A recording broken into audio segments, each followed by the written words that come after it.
사랑니 뽑으면 턱도 갸름해진다라는 말이 있던데 사실일까요? 사실 그 사람이 발치한다고 해서 이 턱이 사실 턱이 가름해지려면 이 턱뼈가 가름해져야 되거든요. 근데 사람이 발치한다고 해서 이게 가름해지거나 그러진 않을 겁니다. 네.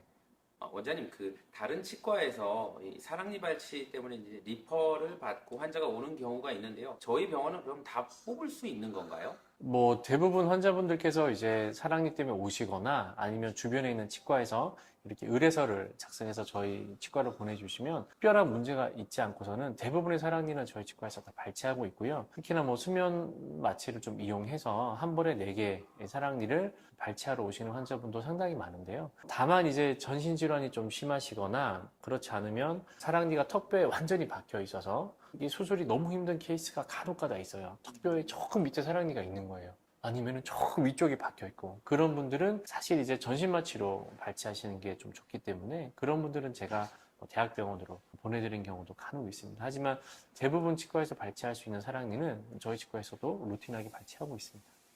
그럼에도 정말 딱 파노라마 촬영했는데 쉽지 않겠는데? 라고 하는 혹시 사례가 있으셨나요?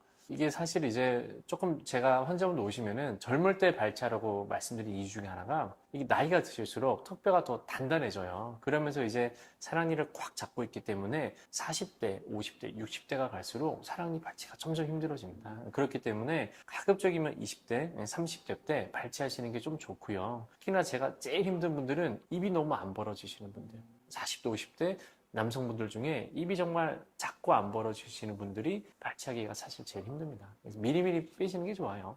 그럼 뭐 어떤 증상보다도 그런 발치 환경이 조금 어려운 분들이 어려운 거네요. 네, 맞습니다. 사랑니는 보통 치과에서 되게 흔하게 발치하는 걸로 알고 있는데 사랑니 발치를 처음 하시는 분들은 되게 무서움도 많이 느끼시잖아요. 맞아요. 그런 분들한테 발치 과정에 대해서 한번 설명해 주세요. 사실 이제 발치하는 과정에서 환자분들이 제일 힘들어 하시는 게 잇몸에 마취하는 거예요. 왜냐면 이제 마취 바늘이 들어갈 때 그 통증, 따끔함, 그게 이제 너무 싫고 무섭기 때문에 환자분들이 치과도 좀 많이 무서워하시죠. 그래서 사랑니 발치에 있어서 제일 힘든 게 사실 마취입니다. 그래서 마취만 처음에 좀 잘 되면 그 이후의 과정들이 크게 사실 힘들진 않습니다. 의사가 이제 발치하는 과정 자체가 힘든 거죠. 근데 대부분의 사랑니는요, 웬만하면은 빨리 제가 뺄 수가 있어요. 이게 누워있는 경우에는 머리를 먼저 잘라서 머리 먼저 빼고요. 그 다음에 이제 뿌리를 빼면 되고, 그 과정만 금방 이루어지게 되면은, 한 5분에서 10분?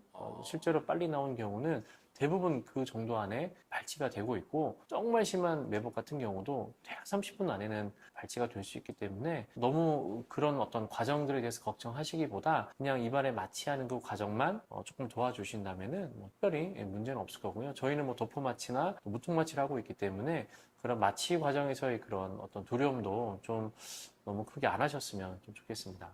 실제 마취할 때 되게 약간 무서워하셨던 분들 중에 기억 남는 분 계세요? 실제 저희 치과는 수면 치료를 많이 하다 보니까요. 너무나 많은 분들이 오세요. 이게 치과 체어에 앉는 것도 무서워하시고, 딱 앉자마자 입이 안 벌어지시는 분도 있어요, 실제로. 일어서시면 입이 벌어져요. 정말 신기하고, 본인도 모르겠대요. 그래서 그런 분들이 워낙 많이 오시기 때문에, 그런 분들은 아예 그냥 수면으로 제가 좀 진행을 하는 편인데요. 사실 이제 무통마취기의 그 바늘이 아주 작거든요. 그렇기 때문에 이게 들어갈 때 통증이 그렇게 심하진 않아요. 여러분들 뭐 엉덩이 주사도 맞아 보시고 팔에 이렇게 수액도 많이 맞잖아요. 그 정도 통증보다도 그렇게 심하지 않기 때문에 너무 걱정하지 마시고 오셔가지고 편하게 주사 맞으셔도 괜찮을 것 같습니다.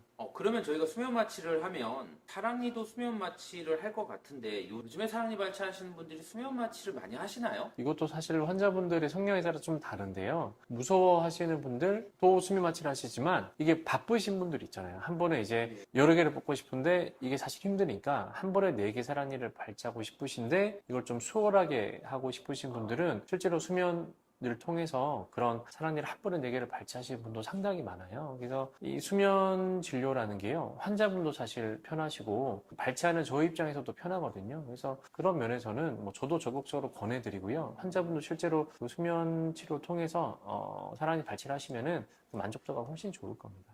그러면 수면 마취는 마취하는 동안 이제 뭐 통증을 못 느끼거나 기억이 안 날 수 있다라고 제가 알고 있는데요. 네. 그럼 수면 마취 하고 나서 마취를 깨면 그때도 통증이 없는 건가요? 사실 이제 처음에 수면 약이 들어가고요. 약간 계속 졸리세요. 그래서 회복실에서 좀 주무시고 가시는데 주무실 때는 사실 통증을 크게 못 느끼시고요. 깨고 나서 집에 가셔가지고 우리가 마취가 풀리는 시간이 한 4시간 정도입니다. 그래서 한 4시간 정도가 지나고서부터는 통증이 조금씩 와요. 그래서 제가 항상 말씀드리는 게 집에 가셔가지고 저희 치과에서 죽을 챙겨 드리거든요. 그래서 죽을 간단하게 드시고 바로 약을 좀 드시라고 말씀을 드리고 약을 딱 드시는 순간 그 통증이 많이 좋아지기 때문에 실제로 이 통증 때문에 환자분들이 뭐 너무 그렇게 고생하시진 않을 겁니다. 다만 이제 통증이 한 2, 3일은 가니까요. 그때만 약을 좀 잘 챙겨 드시면 특별한 문제는 없고 수면 진료하는 과정에서는 통증이 거의 못 느끼시기 때문에 그런 과정에서는 저는 좋을 것 같습니다.